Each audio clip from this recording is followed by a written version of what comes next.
For you, how did you get into climbing, and where did that journey start, and how did it evolve? Because I'm so interested in this. So the journey was a fluke journey.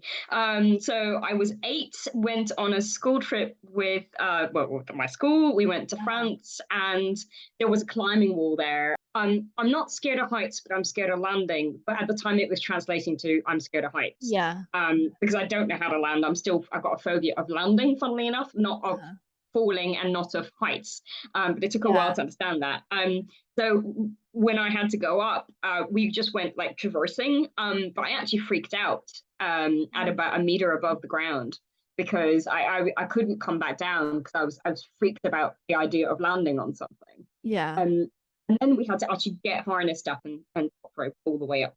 And so I went up and I got up about halfway and I came down. And I remember my school teacher, who's now Facebook friends with me, I was crying because I think for her, she never imagined I'd be able to get up that far, and Yeah. she'd never seen somebody do that. So for her, it was kind of like, oh my God, this is a bit of a miracle, cool moment. I really like that feeling of just achieving, but based on my own goal, on how Yeah. I wanted to do something. And it gave me a real sense of like, it was really pleasing to me, something that attracted me. So I came home to my parents and said, I'd like to become a climber. And they went, not on your Nelly, it is too dangerous.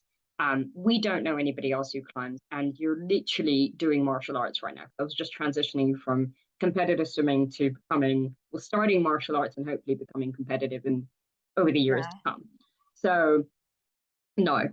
Fast forward 10 years, I had to drop martial arts when I was 16 due to my joints misaligning. We didn't know I had EDS at the time. Yeah. The dropping of the sports led to a loss of muscle, which meant my EDS got much, much worse, which meant I started having surgeries from the age of 18, 20, Mm. on my hand. Then I had to have my thumb fused for a couple of months, and then 21 back surgery, and then 23 cancer diagnosis.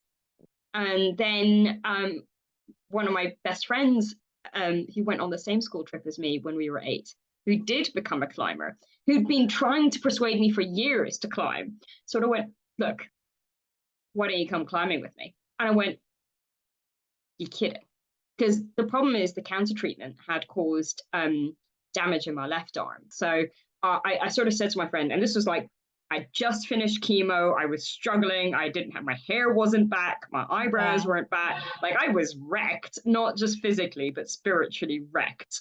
And I told my friend, you've got to be nuts, like suggesting of all the times to try climbing now. And she just went, look, you're making excuses up. You're just scared. Um, Look, think about it this way. What's the worst that's going to happen? The worst is you try another sport, you don't like it, Yeah. right? It doesn't stick, right? It will be like any of the other hundreds you've tried now. The best is you find something and it changes your life. So we went climbing, and it was awful. It was really bad.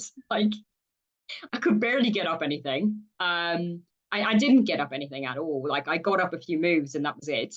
But the one thing that stuck or struck me was because my friend has all 4 limbs. She moves very differently to me on the climbing wall. And when I needed to replicate a move like she did on the right side, I had to adapt so much Yeah. that the actual thinking process of coordinating my body, balancing, timing, that all of that processing, I forgot I was ill. Hmm. I forgot I just had cancer. I was just a climber. For Yeah. a precious few seconds in that session, I was just me.